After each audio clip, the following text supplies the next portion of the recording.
감사합니다.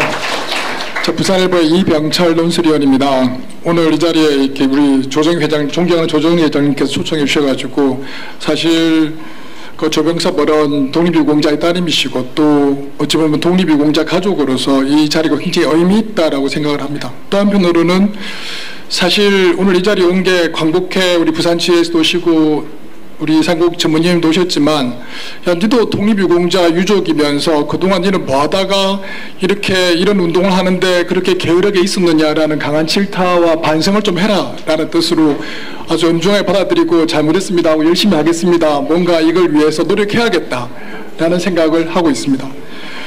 그리고 사실 오늘 이렇게 이 장면을 보면서 보니까 이제 독립운동 부산 독립운동 기념관 건립이 성공했다라고 저는 생각이 듭니다. 왜냐하면 오늘 이 자리에 모이신 분들의 열기, 그 다음에 성의, 사람들의 눈빛, 이런 열정들이 이미 우리 부산 독립운동 기념관은 어디에서든 오늘 이 자리에서 설립이 되었고 앞으로 굉장히 번성하고 발전할 수 있다라는 그런 확신이 들어서 개인적으로 또 유족으로서 기쁘기도 합니다. 사실 저는 이렇게 개인사를, 기자들은 자기 가족의 개인사를 이렇게 공공적인 글에 쓰는 경우는 거의 없습니다. 근데 우리 조정희 회장님이 이렇게 친히 불러주셔가지고 할아버지 이야기도 조금 쓰고 했지만 사실 뭐 개인적인 좀 더 말씀을 드리면 저는 아까 장근상 선생님 같은 경우는 저 외가 어르신이고 해가지고 양가에 걸쳐서 독립운동의 가족사를 갖고 있기 때문에 그분들이 얼마나 많은 어려움이 있는지를 모릅니다. 왜냐하면 어른들이 그 이야기를 안 하세요. 저희 아버지도 할아버지의 이야기를 지금도 잘 안 하세요. 그게 아프기 때문에. 이제 강대민 선생님이 아까 18페이지에 보시면 제가 오늘 또 나온 다른 이유가 18페이지 보면 부산일보에서 연재한 백산의 동지들을 비롯해서 이제 이런 언론에서 독립운동사를 했다라고 되어 있습니다. 그 백산의 동지들이 제가 기자 2년차 때 중부경찰서를 출입할 때 3년 동안 시작했던 저희들 프로젝트였습니다. 그게 아마 백산기념관으로 이어졌고 한국에서 백산운동에 대한 어떤 구체적인 실체를 밝힌 첫 번째 신문의 작업이었는데요.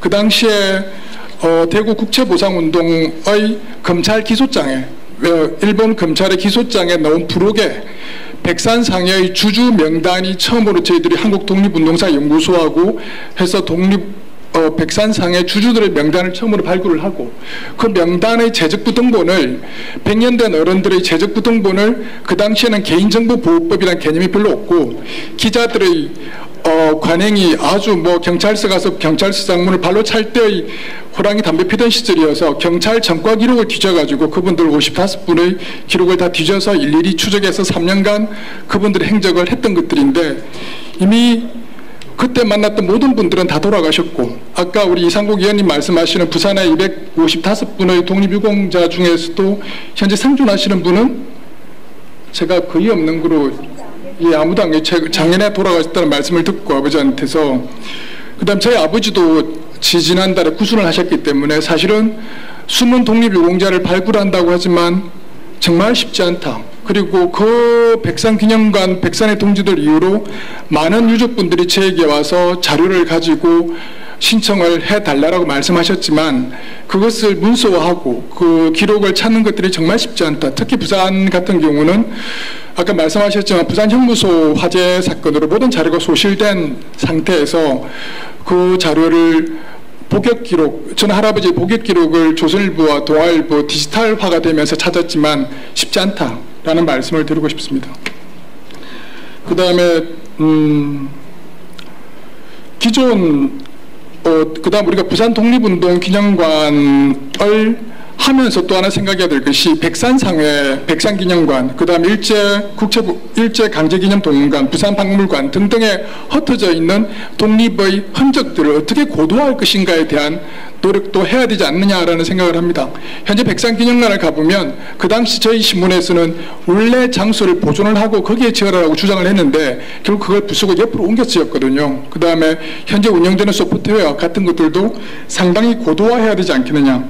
그 다음 이러한 것을 아까 강대민 선생님은 학교 이야기 하셨지만 일신여학교, 동래고등학교 등등의 이런 전통 있는 학교, 독립과 관련되어 있는 학교들도 거버넌스를 이루어서 좀 더 주관적으로, 주체적으로, 능동적으로 움직일 수 있는 그런 운동이 필요하다라고 저는 생각을 합니다.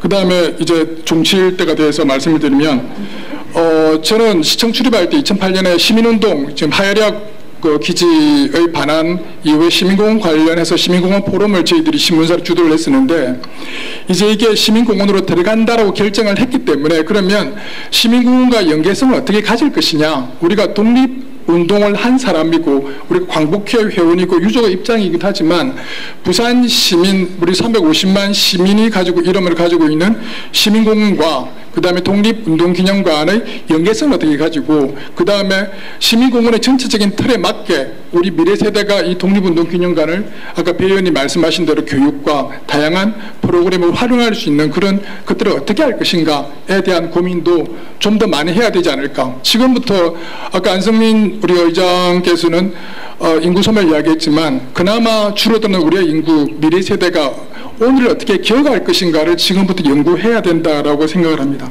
끝으로 저는 우리 부산 독립운동기념관을 만드는 것이 우리 지금까지 남아있는 기억의 탑을 쌓기 위한 자그마한 벽돌이라고 생각을 하고, 그 벽돌은 계속 미래 세대에도 이어져야 되지 않을까라고 생각을 합니다. 감사합니다.